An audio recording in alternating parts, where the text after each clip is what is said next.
بوی مشک و بوی عنبر، این همه بوی شماست. نور علم و نور معنی، ز اختر روی شماست. شعر را شعرانه گفتن کار شیران خداست.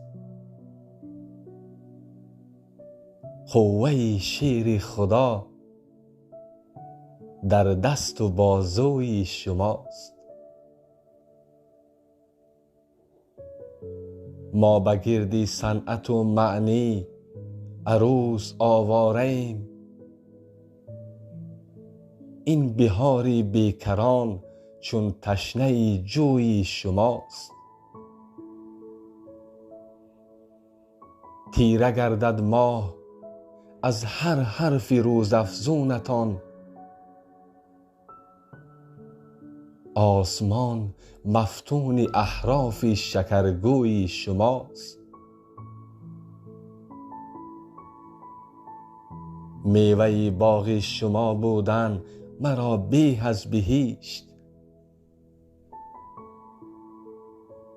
چون بهشتی جاودان در نام نیکوی شماست. جیم جهد و عین عرفان، فی فکر و رای راست، این همه معنی حسن سیرت و خوی شماست. ساقیا شکر خدای تشنه را جام دهید، بسته زلف کج عطر سمن بوی شماست.